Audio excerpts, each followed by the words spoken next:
Good morning, everyone, and welcome to RSD Amsterdam, or welcome back if you were here yesterday too. If you like, you can move a bit to the front. It's not scary. I won't roast anyone today. It's okay. Welcome in Pakhuis de Zwijger. If you were here yesterday too, welcome back. There are RSD events happening all over the world this month. Our focus here today will be on a secure and just digital life and educating in times of transitions. For those of you who are new here today, that's a little over a third of people we expect. We're very excited to see you here. I'm Gillian Graven, I'm your host today, and I'm also excited to see who we've got in here. Who was here yesterday? Can you put up your hand?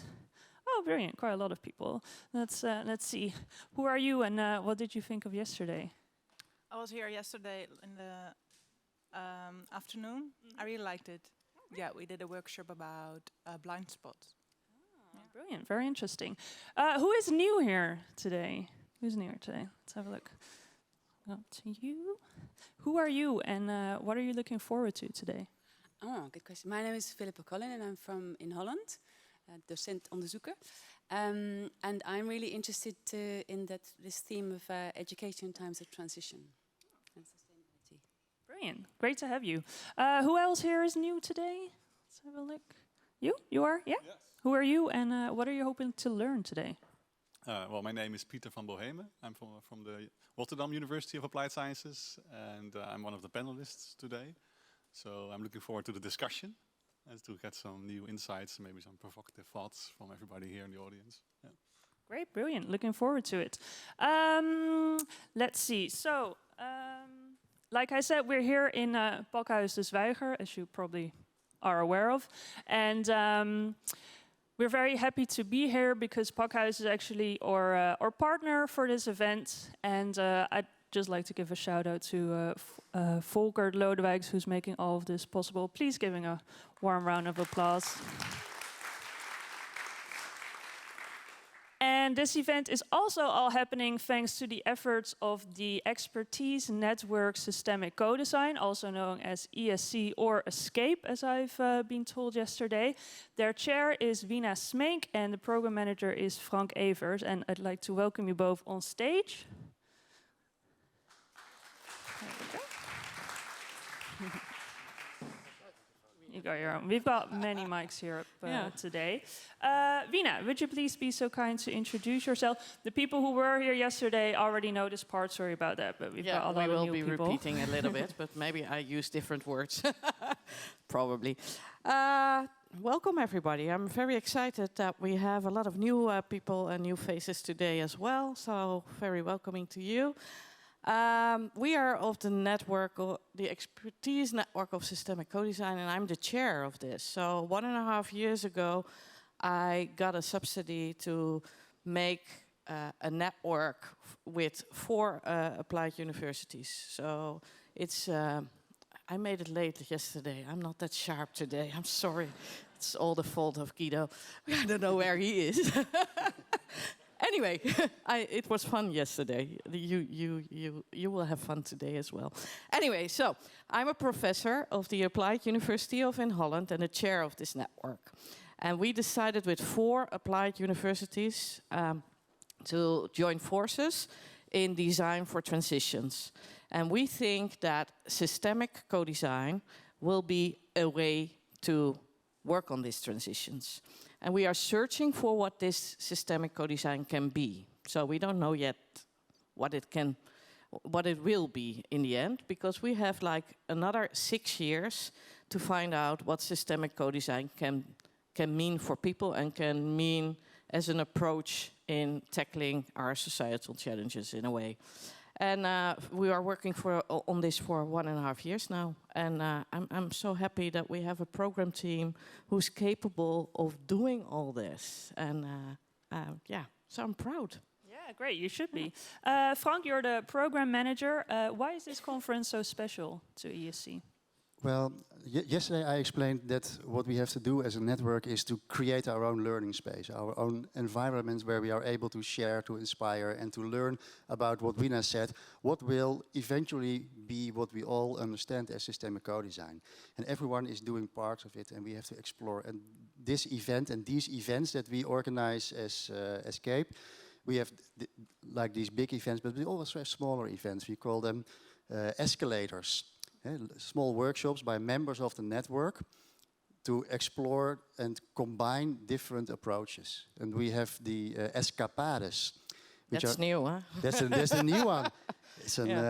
But it's good you mentioned them, because I think yesterday we forgot to tell people that from March onwards, we will have another 2 years to have new partners in.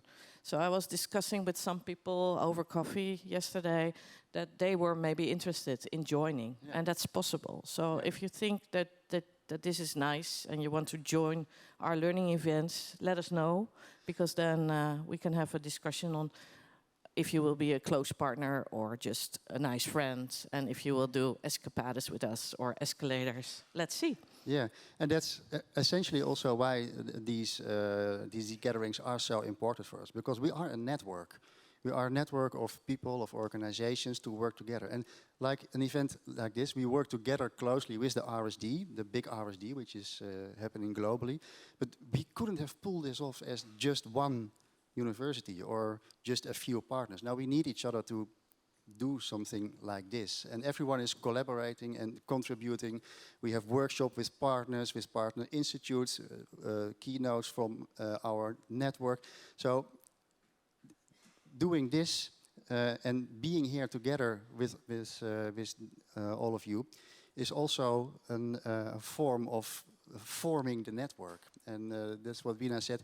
Please come to us if you want to be a partner. It means that you can join all the events, that you can do escalators, you can do escapades, and be part of new research projects, probably. So that's why these things are very important. And we are going to enjoy today. Yesterday was fantastic, and I'm curious what will happen today. I think we need to applaud for our program team to make this happen, and to Frank. Yeah. Yeah, we have a brilliant team which is only up and running for about a year right now. So they are really with my close companion Bas, who I forgot to mention yesterday, because he was just like systemic co-design, something that is so close you didn't see it anymore. But Bas needs a special round of applause because he arranged all the reviews and all the papers which are being part of this. Thank you. Great, thank you so much. Have a seat. Now, before we kick off with the first keynote speaker of this morning, there's a couple of things that are important to know. If you thought this event is just yesterday and today, you're wrong. We've also got tomorrow, because tomorrow we'll reflect back on what we did and learned yesterday and today. It doesn't take place here in Pakhuis, but out in Dutch nature. If you are a little scared of going outside of the city and venturing into nature, don't be, because there will be a bus that will pick you up at 11 a.m. from PNR Sloterdijk. If you haven't got a ticket yet, but you are excited to join, you can talk to Marike Zielhuis. Where are you, Marike? Yeah, putting her hand up. Yeah. And if you do have a ticket, but you unfortunately can't make it anymore, please also let her know, because then there's more tickets available for people who do still want to join. Also good to know, if you're feeling really good and beautiful and handsome today, that's really great, because you will be filmed a lot today. We've got a live stream, we've got a videographer, and we've got a photographer. So if you are feeling good, congrats. If not so much, or you have another reason why you would rather not be filmed and photographed, that's okay too. Just let them know during the break and they can take that into account. All right. On to our first keynote speaker of today, Domenico Dentoni. He's a full professor of business resilience and transformation at the Montpellier Business School, in active collaboration with both local and global societal stakeholders and students.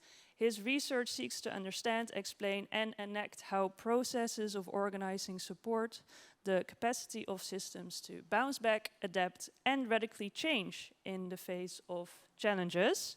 To do so, he bridges organization and entrepreneurship theories with wicked problems and complex adaptive systems. In other words, he will talk to us about resilience and transformation.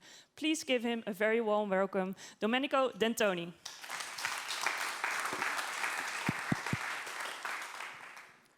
Good morning, everybody, and thank you, Gillian.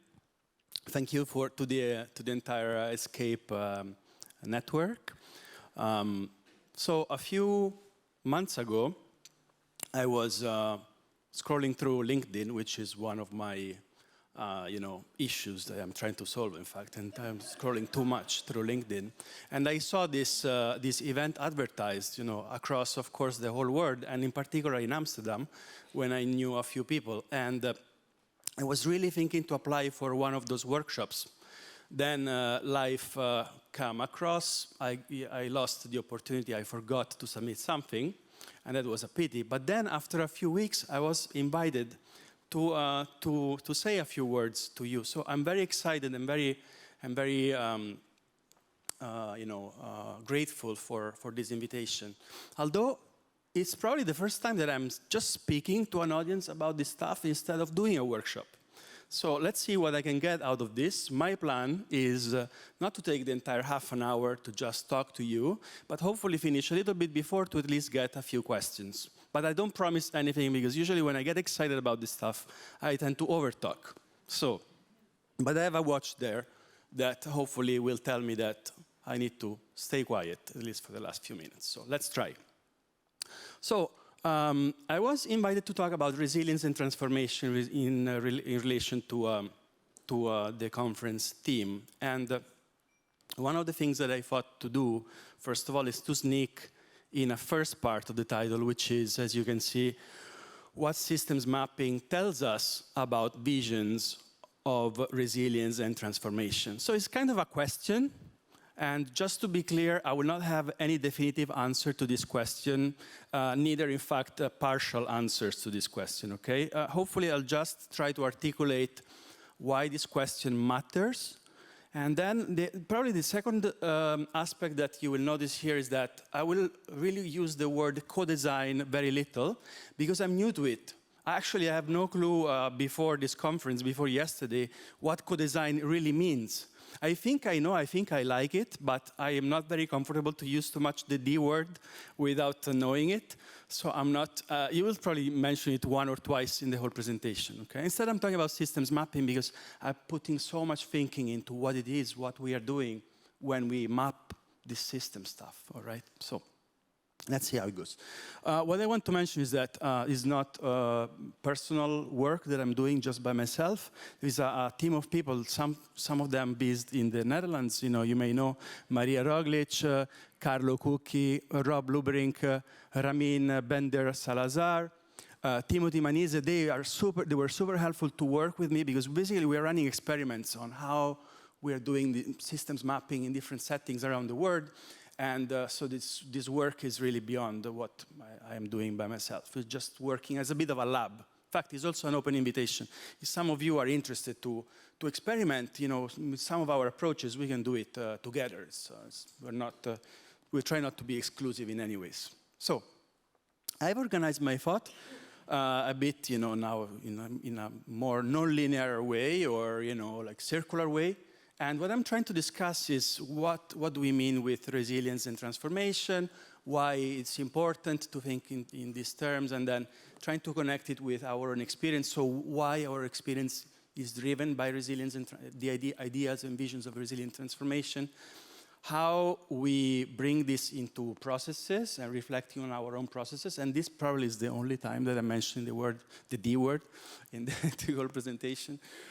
Thinking about how processes actually break down into practices, and how our practices, our way of being, the way we speak, the way we move, and so on, actually makes part of processes. So this part is a little bit influenced by practice theory, if that resonates, the thinking of Bourdieu and Shatsky and others. So enacting practice is thinking about how that makes part of processes, and then how we are expressing our values, our identities, what we're really striving for ultimately, in terms of ultimately deciding what we want to keep in the future, what we want to get rid of, and so in a way, getting back to resilience and transformation in those terms. So, what moves us? I think that after yesterday keynotes by Joyita Gupta, if you were here, in case you were not here yesterday, she is one of the team members that basically developed the most recent editions, and actually back in the past 20 years, of the concept of just and safe planetary boundaries.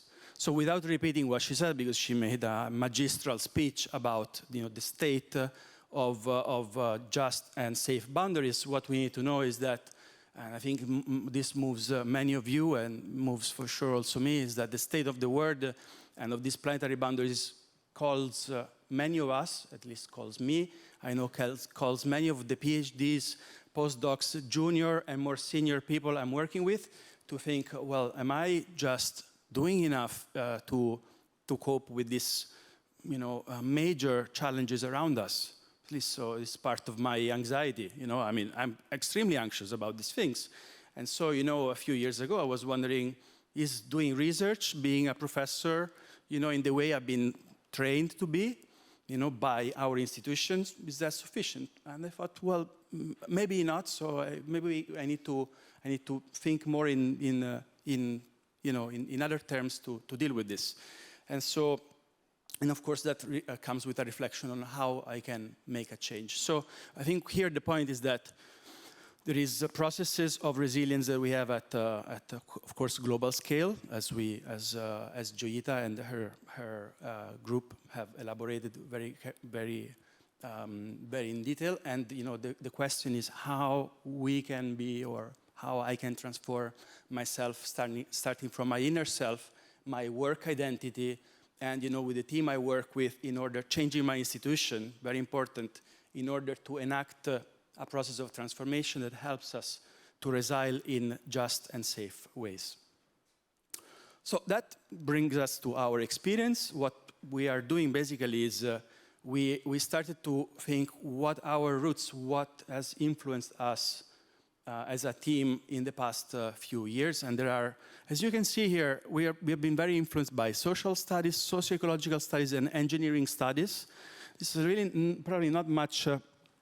I realize I'm standing in front of the slide and so on. So as you can see, there is probably little roots into what probably inspires design thinking here.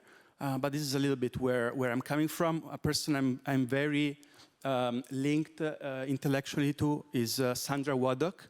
Sandra Waddock is one of the few people that I know in management studies in general and business school environments that actually is trying to work across paradigms. And so she really brought me into understanding general systems theory, the work of Van Bertalanffy in the middle of last century, of course the work of Holling in terms of panarchy and resilience, Dennis and Donella Meadows in terms of leverage points, understanding how we can act on leverage points in relation to planetary boundaries, Ostrom, and then this whole stream in engineering that maybe some of you are familiar with, which really helped me to understand causal loop diagrams and how that roots into systems dynamics and qualitative and quantitative ways of understanding systems. So this is a little bit where we're coming from, and then we are experimenting a lot with systems mapping in different settings.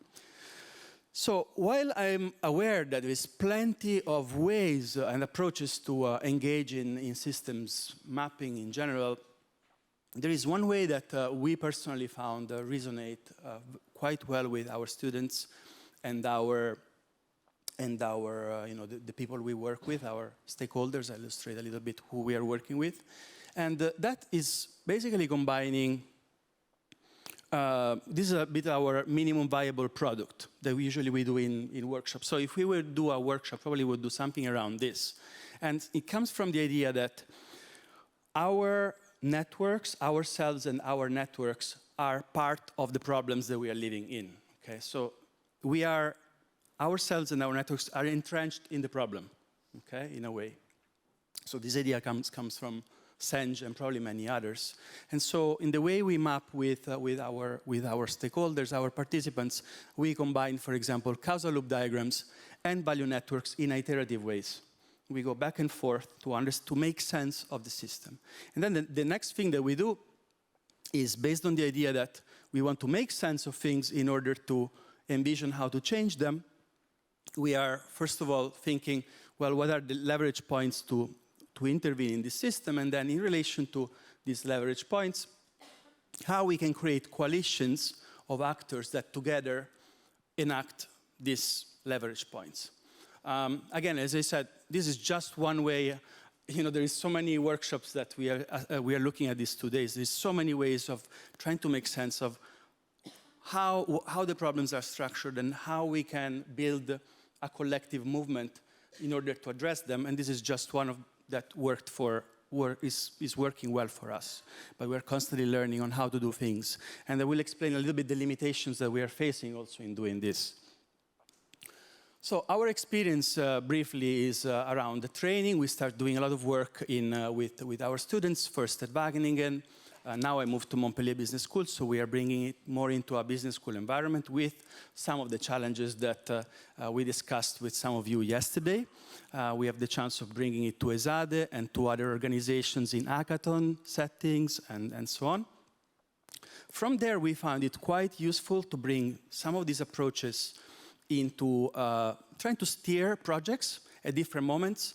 You probably, those of you that probably realize they are engaged in project management, know that many donors ask to develop a theory of change.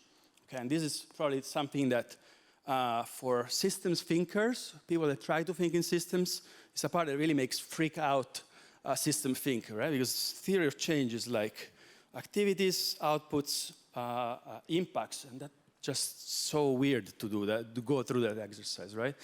So what we are trying to do there is to explain, well, a little bit through the proposals we write, and then especially when the time of doing a project comes, is explain that actually things change in so many serendipitous or, you know, non-linear ways over time. And so these workshops, this way of doing systems mapping can really help to basically follow the problem over time as problems necessarily evolve as in unpredictable ways. So that helped us with a number of donors, including the European Union, the CGR. You'll see here many of references related to food and agriculture, because that's the sector where I mostly work with. I spent a long time at Wageningen University. Another setting which is less less paying the bills, but very important for us because it's a great source of experimentation, is vision building. So working with startups, groups of startups, social movements. For example, we were engaged in some discussion dialogues between Extinction Rebellion and Wageningen University to understand part of the issues that Extinction Rebellion was confronting Wageningen University with in terms of understanding, well, how can we move forward with some of the wicked problems that we are facing. And based on that, we are constantly thinking about, well, how we can do research about what we are doing with others, in interaction with others, and looking for funding in order to do that.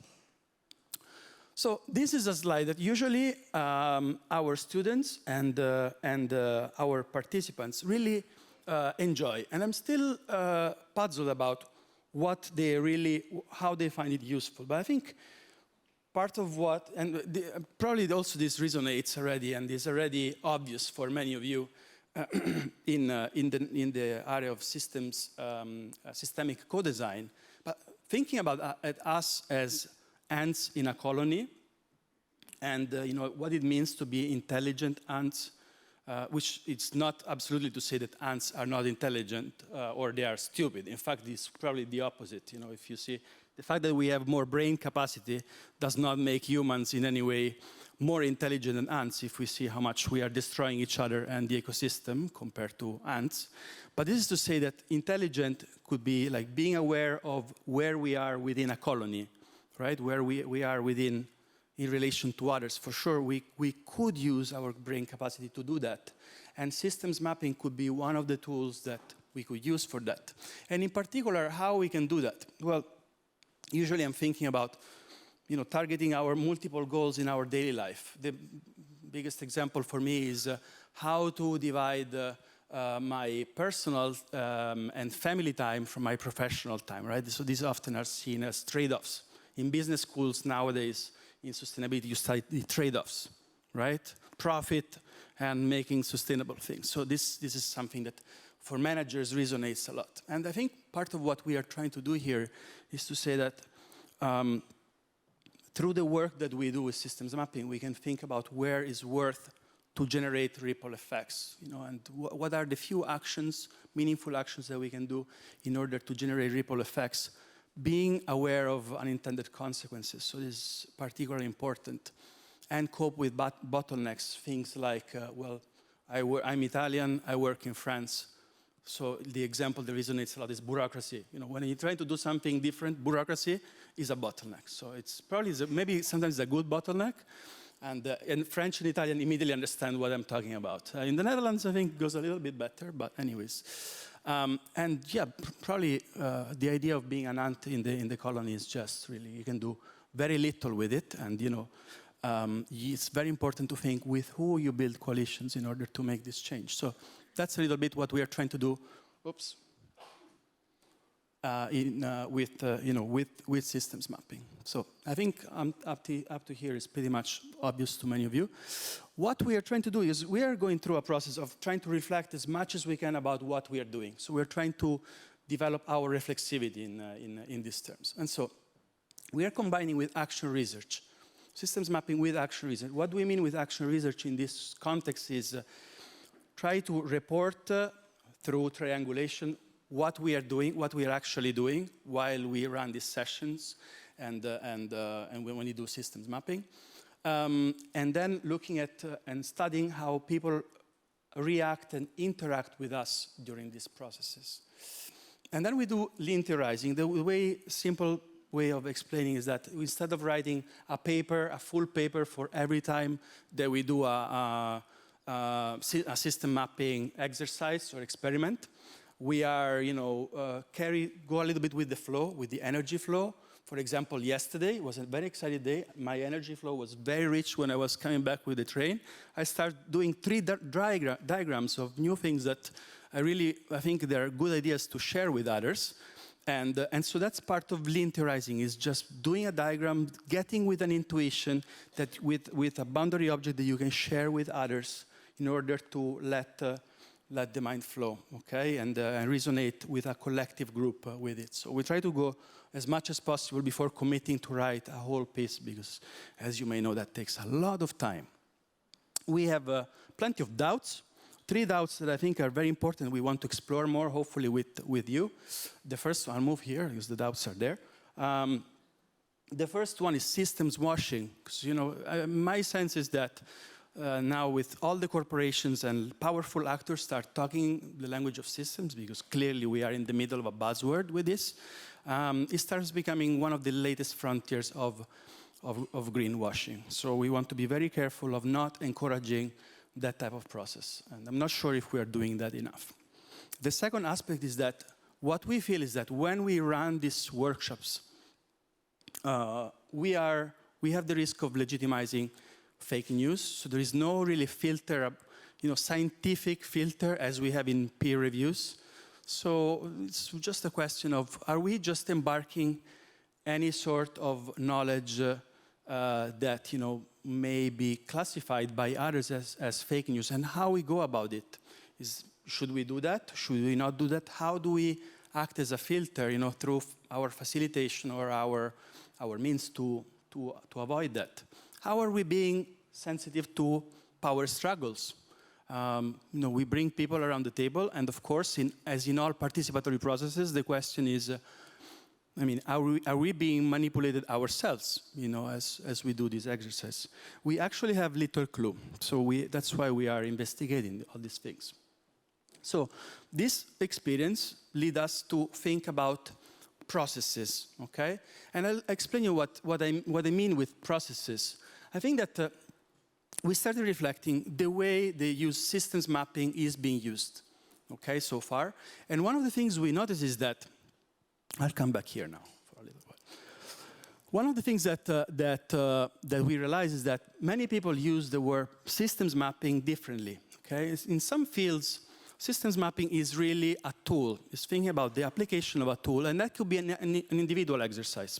So in engineering, often, yes, there is a part that could be of group model building, but ultimately, it's an exercise, that where an analyst sits down and run some simulations with it.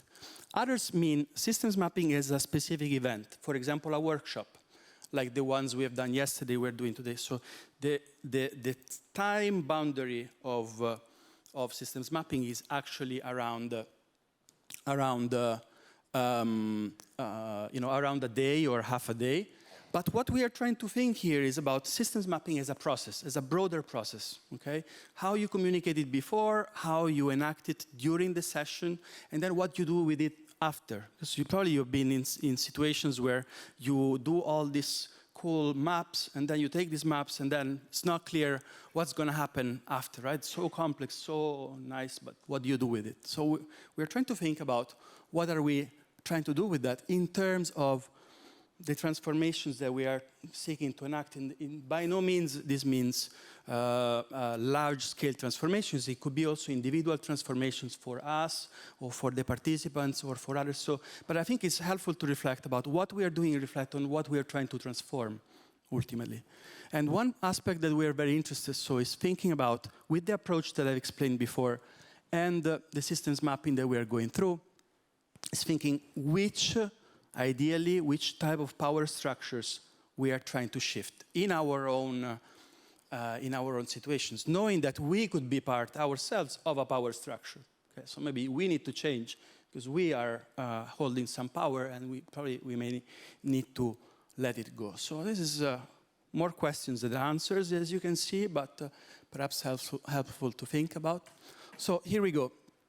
We are trying to think as we go through our experiments, as we apply systems mapping, how we are communicating about it, what are we exactly doing when we are engaging with people, and then what are we doing at the end of this mapping process after it. I'll skip a few slides because I want to keep time for questions and answers. But basically, we are thinking, we are studying a little bit our own tools for the way we convene, the way we make a craft with the participants, and how we are trying to build reciprocal commitments after we finish the sessions, which is very helpful. This is actually, maybe I need to say a few words about this. What we are trying to do, especially because when we work in sub-Saharan Africa, in some contexts where we know there is a history of colonialism and post-colonialism. And so we want to try to be aware of the patterns that we are working through history. And so when we do systems mapping, knowing that mapping even is a problematic word, historically speaking, in terms of colonization, what we are trying to do is to really take part of the exercise that we do with the participants, not being extractive, but actually providing, trying anyways to digitalize the maps that we do, get back to the participants, and then thinking about what are the reciprocal commitments that we can build from those maps. And then, iterate with more than one workshop over time in order to think, well, how we can make this as a promise that sticks over time. I'll skip this slide. This is how we are trying to conceptualize it in a paper. Not very interesting, I think, for the moment. Which practices? So here I'm zooming further in to think how we can make a difference through our own behaviors during our encounters with the participants during this meetings. And one of the things that we are very puzzled with is that we had to think about what we are actually doing, who we are when we are facilitating these processes, because we come with our researchers and educators identity that has been built over years. And at the same time, we're thinking, well, are we actually providing knowledge? Are we extracting knowledge? Are we bridging knowledge? How we are doing this? Are we doing this for our own learning? Are we combining all these things? And so that is something that we had to figure it out. And usually we had to be a team together of people in order to divide tasks and reflect about what we're actually doing. The organizing workshops, as you all know, require material work. And depending on the setting where you are doing that, this really requires a lot of thinking and working with local teams and global teams and, and different disciplines in order to organize this. A part that we found very important, I saw already discussed many times, is that the work that we are doing during these sessions requires a lot of emotional work. And in particular, we see a bit of a roller coaster emotions. One thing that I need to point out is that when we are working in business schools, for example, we need to trigger anxiety in the participants that we have in front, because otherwise they really do not care. Most of my students, many of the managers I work with, about the issues that we're talking about. So sometimes triggering anxiety is helpful. And then, cultivating collective effervescence. There is a great book by Collins on interaction rituals, if you're not familiar with, how to cultivate emotional energy in workshop settings, for example, as an example of encounters. I'll skip this slide, but I'm very fascinated with this idea that part of the work that we're doing in systems mapping is a little bit like DJing. We talked a little bit about DJing and how to cultivate collective energy in some other settings. This can be, so basically one of the points that we are trying to reflect about is how our practices actually build upon and make the processes that we are trying to enact, from before the workshops, during the workshops, and after. And one part that we are trying to discuss and reflect upon is, after the workshops, how we can build some iteration with other participants so that we can create dialogues between rooms of participants at different scales, as well as material experiments. So, for example, we have plenty of students and participants that say, yes, we can make a new juice, and this new juice, will reduce waste and so on. But, it's just an idea, like without material foundations, or how you can make it, how you can ground it with some experiments. So this experimentation is very important, during the practice that we are doing. And what we realize is that all of this grounds on value work. So on expressing value, I'll be short. I can see that the clock tells me 4 minutes left. Sorry for running so long. I'm too excited about these things. But the value work that we are realizing is that ultimately, the participants that you have in the room make the outcome of your maps. And and one aspect that I would like to reflect with you is how do we go about that? Do we need to steer somehow the values of the participants in the maps that are being built? If so, how? Do you have ideas on how to do that? Because sometimes really, the map that you can see here on the left is a map where, things are very much oriented towards, developing the economy further, And I'm personally, in my inner self, disappointed about this outcome after having discussed planetary boundaries and the climate crisis, thinking about, that students find it as important to map these issues. And, instead, when I see much more reflection on the natural aspect, the more than human aspect, relational aspect of our world, it feels like much more in tune with our values. So how do we do about that? What is our role as facilitators? And this is in particular when we do not, even if we did a lot of work working with local teams to understand the context where we are proposing this mapping exercise, we do not know a context. Here we are in rural Malawi, for example. We do not understand this context. So should we be in any way, underground our, underlie our values within these processes, or we should refrain to do that? And ultimately, for me, is a question of thinking which philosophical stance we should take as we engage in this work. Should we more be pragmatists, creating, a good understanding between participants of each other, have everybody having, a good time during the workshops, and then express their own values and challenge each other? Or should we try, in fact, to push the participants? Because that's usually what happens. I put these two arrows here because that's usually what happens. When I let, for example, my students in business schools and many of my managers, they are coming with visions that are very human-centered and very transhuman in the sense of applying technology, a new app to do this and that. Okay, fantastic, but are we thinking ourselves differently in terms of our relation with nature? That's what I would like to have a conversation with my participants, but that sometimes doesn't come. So how do we go about that? Should we be more normative in that? That brings us back to our visions of resilient transformation. As I mentioned, no even answers or tentative answers to it, but the question remains, as we do this work, as we call it systems mapping or systemic co-design or anything in between, how are we enacting our values, our identities, in relation to what we want to keep in the world of tomorrow and what we want to let go, and why? So that's part of the questions that I think is worth reflecting upon. Thank you, and apologies, there are 7 seconds left, so I got too excited.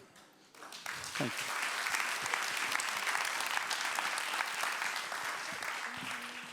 Thank you so much. I think we can do one question from the audience, if you like.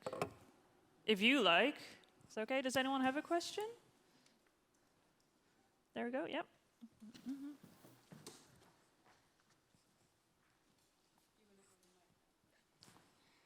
Thank you very much for that. I see a lot of post-its and writing in your photographs, and I'm very interested to know to what extent you use embodied knowledge as well, and how you access that.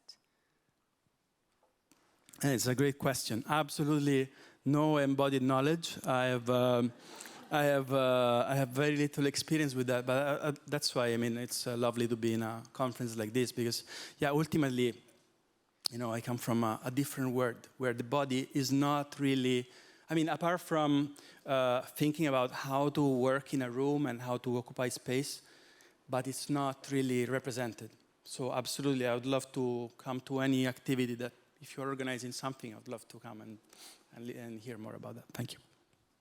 Great, thank you very much. We got you a handmade soap and a Dutch treat as a thank you.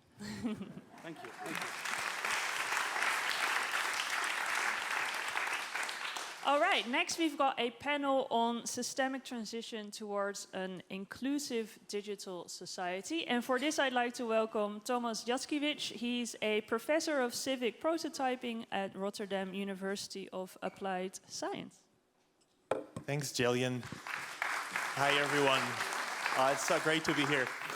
So I was breaking my head yesterday evening about how are we going to create a bridge between the amazing work of Domenico that he's just presented on this meta scale of systems mapping to the idea of, well, the other title of our discussion panel, which is just digital life. So I started taking notes while he was talking, and I took notes and then I ran out of pages. So I think we have more than enough to talk about, and hopefully there will be some more opportunities for you to ask connected questions to both our panelists today and Domenico as well. So just digital life, right? It has this intended double meaning to it. So first, we're the idea of what is just, what's the ethical, moral, legal way to look at digital life, but at the same time, just being the sort of, simply, right? It's digital life. It's no longer something unusual. And again, I mean, I think it's symptomatic that Domenico started about talking about browsing through LinkedIn, right? That's part of, another link, our everyday practices. They're becoming part of processes, and really that triggers me to think about the values and identities, not just on the high level, abstract, large scale systems level, but also really in the digital and non-digital everyday practices of our everyday lives that Domenico was so nicely referring to. So these are just some thoughts that I hope we can bring to the panel discussion today. So I'd like to welcome our panelists to join the stage. Sarah, Jazz, Pieter, please join us here. And yes, and I'll introduce them in a second, but maybe first another thought. Yesterday, for those of you who were here, or maybe for those of you who weren't here, Remco van der Lucht said something really special that really stayed in my head as a point of consideration for today. He said that he really hates discussion panels. Right? I don't know if you remember. And there's a point to it, right? I mean, there is something about people, about putting experts, right, in the spotlight on the stage and having them talk from, a little bit of an ivory tower perspective about some topics. But I think, I hope we'll prove this to be the exception to that rule, because I'm absolutely thrilled about the three panelists that we have here today. And the first one, I'm not sure who comes first on the slide. There's a clicker. Yeah, so the first one is Sarah Gies. So Sarah is a professor of public policy at the Leiden University.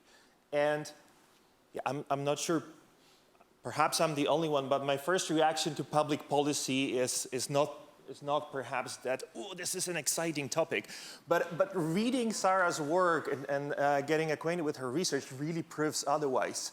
Because she uses public policy really as a lens to study all kinds of really urgent developments in our society, from sustainability to inclusion and technology. I mean, you name it, it's in there. Sarah, what's your driving force in your career that got you to the place where you are with your research and with your current position? Thanks. Is it? Yeah, it's on. Okay. Mostly curiosity. So I work interdisciplinary. I have different master degrees. So I try to stay open to different aspects to life. And I also work with practice a lot. So the ivory tower, I really try to step outside of that. So I work a lot with policymakers and with citizens to figure out what are the issues that are out there, that are on the street. That's where the ivory tower language comes in. And stay curious to figure out what are the issues that actually people deal with on a day-to-day basis, and how can I, as a researcher, sort of help out and support sort of solving some of these issues. Thanks, Sarah. And our next panelist is just Hee-jeong Choi. And we haven't actually met physically, at least before today, so I'm really excited to welcome Jess here. And here means not only here at Pakhuis de Zwijger, but also here in the Netherlands, because you've literally traveled around the globe to take the position of associate professor of civic interaction design here at Hogeschool van Amsterdam. Jess, what brings you here? How did you end up making this journey? I think when the life plays music, you dance to it. But I mean, I was involved. I was co-leading a larger Horizon project called Creatures, Creative Practices for Transformational Futures, which we sort of which explore the power of creative practices from design to arts in bringing about eco-social change before coming to Europe. So I built connections, I got to learn more about what's happening in Europe, and it was the right time to move here. But why here, Amsterdam? I think you have to come to me after this session to tell me why I'm here and what I can do with you. Thank you, Jess. And last but not least, Pieter. Well, we know each other for a while. We're colleagues at the Rotterdam University of Applied Sciences. And Pieter is leading our program, AI and Ethics. But that's just the latest thing on your CV, because if you look at what he's been doing, it's quite an impressive list, including research at the Rathenau Institute, which is this very well-renowned think tank, you could say, advising the Dutch Parliament and the European Parliament. But also you're a bit of a hacker, right? With your VAG experience and biohacking. Yeah, how come you've gone through this trajectory in your professional career, Pieter? Good question. It's also what I'm asking myself quite often, but I think it's mainly because I was also concerned about the state of the world, so some anxiety that was just mentioned by Domenico. But also, at the same time, I'm an optimist, because I feel like we have all the resources at hand, all the talent, all the money, all the time in the world to fix it. So I'm optimistically concerned, if that's possible. I hope so. I think this optimistic concern is something that probably joins a lot of us here in this room. So perhaps this is a good segue to the next step in our discussion, because I gave you a little homework as panelists, and I ask you to prepare a little bit of a pitch about your own interpretation of what just digital life really means to you individually, both as a person and as a professional. So Pieter, maybe we can start with you. What's your take on this topic? Oh, sure. Well, thank you very much. Yeah, just digital life. There's a pun in the title, which is great. In the instructions you gave, you said, well, we're going to discuss how technological and societal structures have to be transformed, and how we can put values like equality, freedom, and justice at the center of this. And for me, well, you mentioned that I worked for the Rathenau Institute before, which is a think tank for the parliament. But also, personally, I feel that democracy and citizenship are the key to work on this transformation. And citizenship, I mean that not in a legal sense, like that you're legally part of a nation, but more as being a member of a democratic group, a democratic community. And I feel that the citizenship has three levels, or maybe say dimensions. The first dimension is more technological citizenship, so you have to understand what's going on in these technological structures, how they work. The second would be more of a protectionistic dimension, so you have to be aware of the risks and be able to navigate those things. But third, I think most importantly, is a democratic point of view on technological citizenship. So you have to be aware of who benefits, who doesn't, what power systems are at play, what are your rights, how can you claim rights. And that's basically also what I'm working on. There are some colleagues here at from the University of Rotterdam Applied Sciences, and what I hope to do in my work is, first, of course, people have to understand what's going on the technological level, observe the risk, be able to navigate them, but thirdly and most importantly, formulate an opinion, become really citizens in this game, and then claim their rights, make sure that those rights are put down in law and regulations, and further enjoy those rights. And to be able to enjoy those rights, we need institutions, because the right to education is meaningless if there are no schools, if there's no teachers. The same thing goes for digital rights. And that's also, where my concern is, because the digital world right now, as it is not really, let's put it mildly, encouraging citizenship. It's actually undermining it, undermining democracy. So if I would have to make an opening statement, I would say that our technological progress is basically, destroying democracy in a way, because the online environments are hostile. They're not encouraging civic discourse. There are many powerful players. You can also see in reports like from the Freedom House that freedom has been decreasing on the web for the past more than 10 years. Democracies are declining in the world for the past more than 15 years. And this all is happening, and I feel like these digital technologies that we're developing are actually empowering dictators and authoritarian regimes much more than democratic societies, which is a fundamental problem, right? Because if we're building these systems all the time, we're basically undermining our own societal system.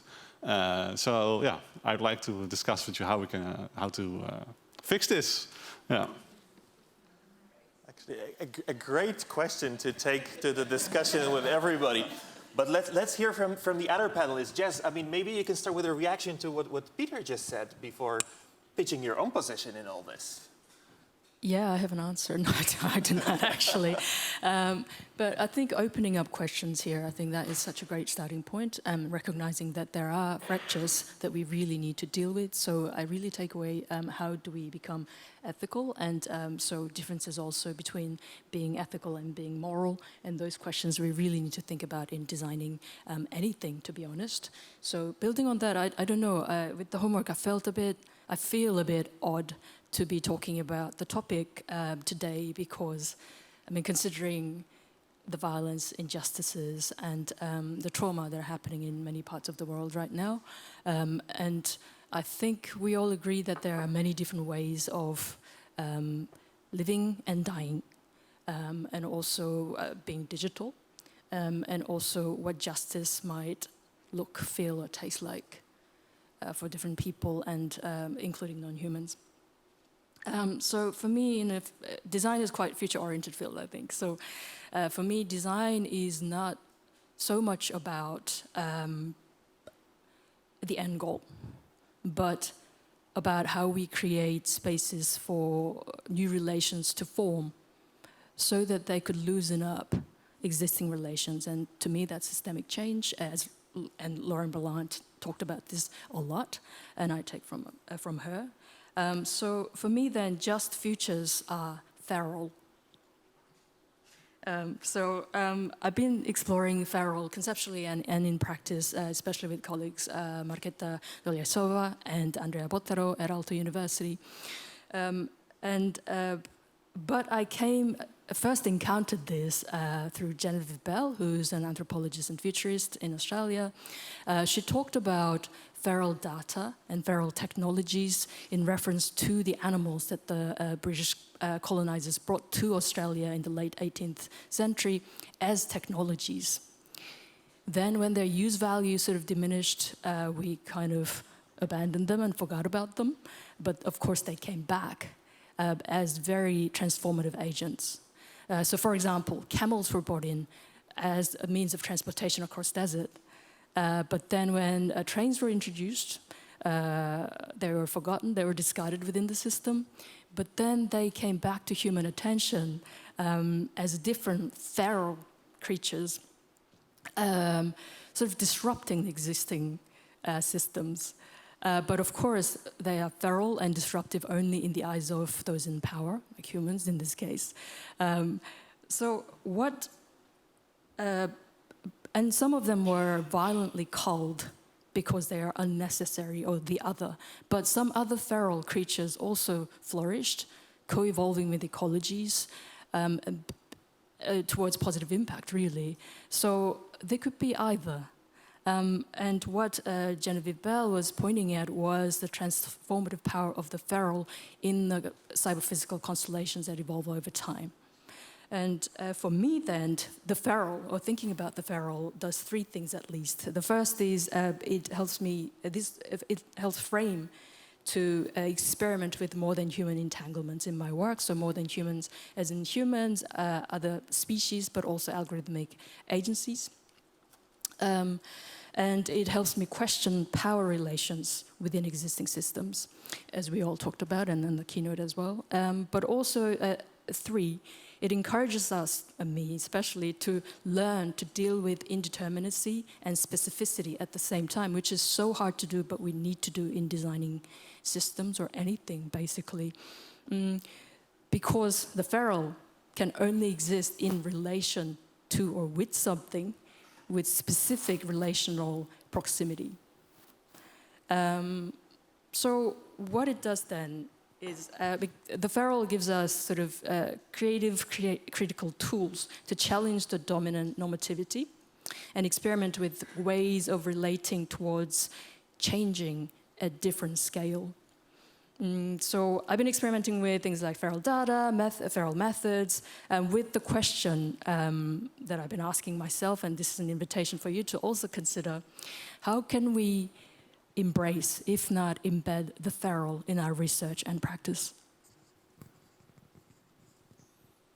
What an amazing theoretical concept to dive into. And I think it's also really curious to combine it with the idea of care. That's also so prominent in your work. So feral care, is that at all possible? But I'm really interested in how Sarah looks at these topics through her policy lens. Is it even possible? That's a very good question. I feel like I'm the bottleneck that you were talking about in your little graph. Like I embody the bottleneck because I come at this from a policy or sort of government perspective. But I think what relates to both of you is this idea that these relational spaces are changing in a digital way. And when you think of these relational spaces changing, I think of, as a citizen, I'm trying to get a service from government, and that relational space is not a table anymore where I can sit down with someone and look someone in the eye and say, I really need this, you need to look at me and look at my situation. But now it's an online form and a PDF you need to download, you need to print out and have to fill in right, because otherwise you might not get the funding from government. So in my research, I look a lot at what does that do to people when you digitalize this relational space between government and citizens? And what does it mean to people who do not have the digital literacy or skills to actually do that, or don't have the time to fill in all the online forms and have anxiety around actually filling them in the right way? And what happened to sort of the offline, the camels, the offline infrastructures that we used to go to seek for help, the libraries, the community centers, City Hall, where you could just walk in and talk to someone and ask them a question. And what is that relationship between this offline infrastructure that we have in our neighborhood, or hopefully still have, and this whole online infrastructure that it's very tricky to get access to if you don't understand, you can't really read, or you have a hard time understanding how this form connects you to a public service. So we know from research, for example, if you tell people you can call, you can email, or you can send a postcard, most people in sort of disadvantaged groups would choose the postcard because it's pre-written, so you don't have to think about how do I formally address a bureaucrat in an email? What if I call and I don't understand what they want from me? What if I don't speak the language sufficiently to understand what they want from me? So this idea that we're putting everything online is maybe not a good thing. The other dimension to that is that we're all contributing to government and participating also passively, right? So we give data in different ways, our date of birth, where we live, our education, our family situation. So Statistics Netherlands has all of that.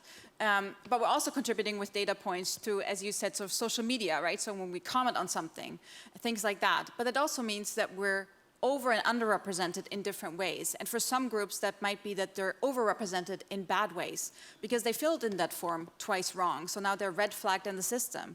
And now someone will tell them, please give us additional documentation on what you're actually doing. Or how we're represented in terms of our needs that we have in daily life. So we know social media, for example, is still biased in who it represents. So people on social media are still mostly white and educated. What happens if we take social media as a parameter to see what's happening? What are the needs of people in cities or in other areas? If you look at larger problems like sustainability. So this idea of over and under representation is a big thing, and it's something that government is not entirely aware of because they don't know what gaps they have in their data sets. And there's all these big companies who show them these beautiful graphs and tell them sort of what the data is made of.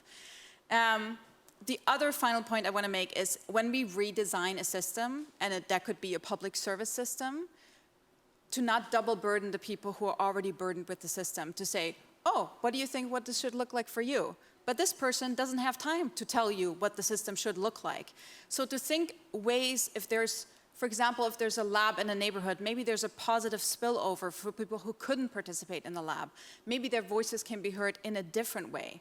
Maybe they can leave a voice message when they have the time. Maybe they don't want to participate at all and tell you, just look at something else, don't look at me, right? So this idea, who should carry the burden to actually redesign a system? And it's not the people who are already burdened. So how do we get around that? How do we create sort of a participatory, democratic space that isn't double burdening the people who are already burdened? Thanks. So it seems like we're actually convincingly making a circle, right? Because here we are again at the kind of democratic ideas, right, that you brought up, Pieter, in your comment. How does that resonate with you? Yeah, well, I have a question for Sarah. Would you qualify these digital systems as repressive or empowering that governments are creating? It depends who you ask, right? So if you ask someone who is dependent on getting money from government and is anxious about filling it in correctly and is dependent on getting money every month, very different feeling than someone who says, I don't need the Digi-ID because I don't need anything from government and I try to be hidden. So this idea of privacy as a luxury, right? I can take a step back. I can say no to all the cookies because I know what they understand. I can say no to the Digi-ID because I don't want anything from government. So it depends who you ask, is my answer.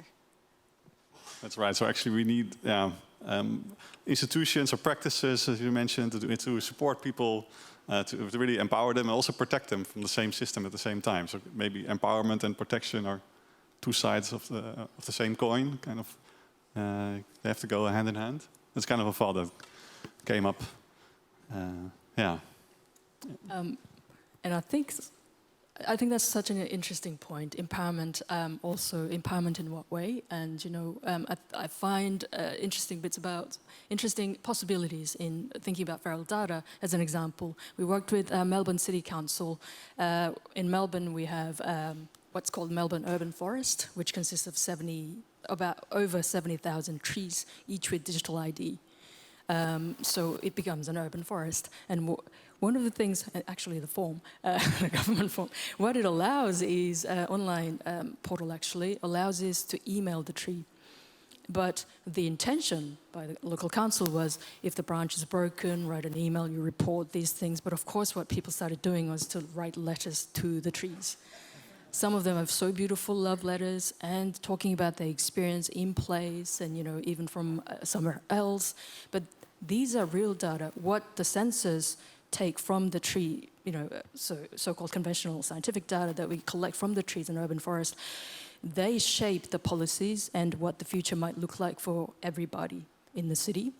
Whereas all these rich experiences, and they should be equally important data, but they are discarded, except one person who actually sometimes write back on behalf of the tree. The person exists actually in the local city council. Anyway, so then from design perspective, we had to think about how do we experience data? How do we think about data from the citizen's perspective when the future is affected by what is perceived to be data? So the legitimacy of it. So I think empowering citizens to participate in existing engagement strategies, great, but also we need to open up new possibilities, I think. Yeah, just to quickly follow up on that. So this idea of, and I looked at this for a long time, but I haven't figured it out, what we measure and how we measure it then becomes a policy, but the way we measure it might not be the correct way, right? So then we have the air quality and the size of the tree and the number of branches, but we don't know how that tree functions in the space it's actually in, right? So this idea of places experiencing challenges differently, but policies being sort of national or local, but not capturing sort of the contextual richness of some of these places, I think is really important when we think of data. As I've experience with that here in Amsterdam, I started with some other people, of course, a group called Smart Citizens Amsterdam, the Amsterdam Smart Citizens Lab. That's already 5 or maybe more years ago. And we started also measuring our environment, so air quality, noise pollution, all these things. And we really experienced this gap between doing that as a collective and also the governmental agencies which are actually doing it at the same time. At the beginning, they actually, when they came to our meetings, they said we're stabbing them in the back. So because they are doing the right measurements and we were doing it wrong, according to from their point of view. But it really took some time to develop, also in their minds, the mindset that there's also a way to collaborate.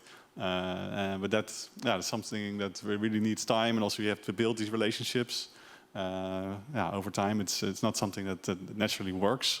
And also the starting position of the people that are in the powerful position is to repress also these kind of movements.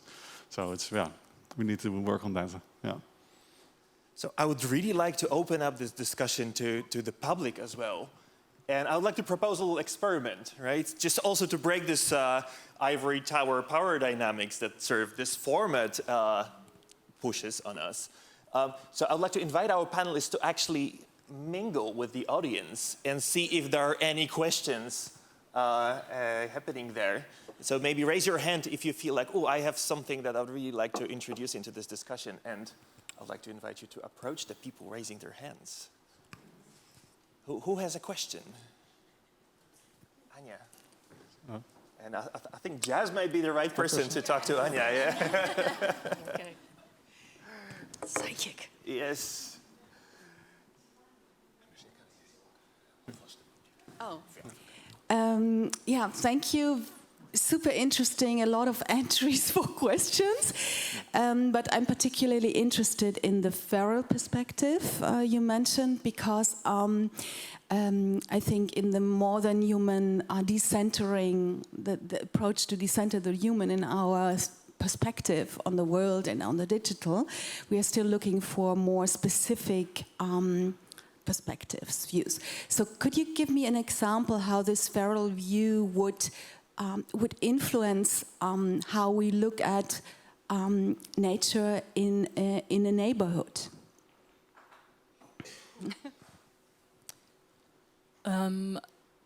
One of the ways, I mean, it could be a pedagogic tool, I suppose, in thinking about feral. So based on this Melbourne urban forest experience, we came up with different prompts. We co-designed actually about 200 prompts for taking the reeds or drifts through urban forests to experience differently. So that becomes more than human drifts. And with that, prompts could be, I mean, it could be anything. Imagine you have 4 legs and then walk, or you have eyes on the side, or where's the sensor? How do you sense other beings? Or things like that, as an example. So things like this could really help people, or encourage people to experience and understand their surroundings differently and relate to that differently. And that could then, what we do could develop further, and it did. So for example, feral drifting with the Lonya wetlands was part of the discursive program at the Croatian Pavilion, at the Venice Architecture Biennale this time.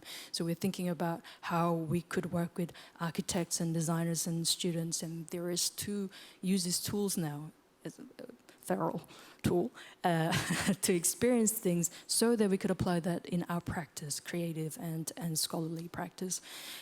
So it could start from a very small neighborly kind of project as it was, and then grow into something else, or shapeshift rather, not grow into something else, as an example. I think I know why you asked me to join. No, yeah, that's very interesting. My work currently is on boundary objects and how we can physicalize the environmental impact that we're having with AI, but also with other things that we're doing in our systemic world. In this, we're looking for more than human design principles. So what you're mentioning sounds something like that. And one of the principles, for example, is randomness. Like, how can we invite randomness into physical objects so that we can, as designers, also let go of a way of control or putting order into how we understand systems, but also inviting the feral and how nature behaves, and also the unexpected consequences that Domenico was talking about. Yeah, so I think, I don't know if it's a question, but just to relate to your work. And yeah, I could comment on that, but I think other panelists also... Yes, is there maybe one more question to Sarah or Pieter in the room? Frank. Yeah, Pieter and Sarah, because it's about the policy. You were talking about the online world, which is undermining democracy, and it really touched me because, in a way, we can see the big tech corporations with the social media. They are the columnists of the digital world, and what should we do? Are we too kind as democracies, or how should democracies, in your view, should respond to these new colonialism of the digital world? What should we be less kind, or? Should kill them with kindness. No, no, it's not about kindness. It's about creating institutions and claiming our rights. So what concerns me is that people, for example, in the environmental community, there's a very big organized societal group that is claiming those rights and even blocking highways in the Netherlands. But for digital rights, I've never seen anyone protesting anything. So we're still really at the beginning of this phase. So we first have to make those voices heard, claim those rights, create institutions, oversight, authorities. Those are still missing and lacking. And who of you is, for example, following the European digital policy package developments, actively engaged in that? European data spaces, anyone? A few? Two maybe in this room, and this is an academic group that is well informed, and these policies are going to shape how the digital economy is going to work for the next decade or two. And hardly anybody cares. There's hardly any NGOs that are involved. Well, there are a couple, but they're. So we really have to start from there. Like John Dewey said in this, the public and its issues. You have to start with this public. Concern and really feed that and create this anxiety, I would say. Yeah, I just wanted to add to that, and maybe odd saying that as a sort of public policy scholar, but there's also a group of people who don't trust government. So then if we're overbearing in sort of how we constrain these tools, that can be a very dangerous way, because they can be an alternative channel to communicate and build communities, right? And also get vital information to each other. So if you look at the Global South, like WhatsApp has revolutionized how they get access to water and where clean water is, for example. So we have to figure out, it is a tool, and how much that tool belongs, to who does it belong, right? So right now it belongs to tech companies, but maybe does it also partially belong to an institution? Does it partially belong to citizens, right? So there's a question of that tool and ownership, and with that privacy and all these other things that are attached to that. So it obviously feels like we're just opening up this incredible discussion, and excitement is boiling in questions and answers, but I've been getting signs from backstage like, yeah, we're over time. So I would like to actually, as terrible as it is, end with that. But it's not really an end, because now the break starts, so we can continue this discussion in the foyer. But formally, Sarah, Jess, Pieter, thank you so much for coming here and joining us.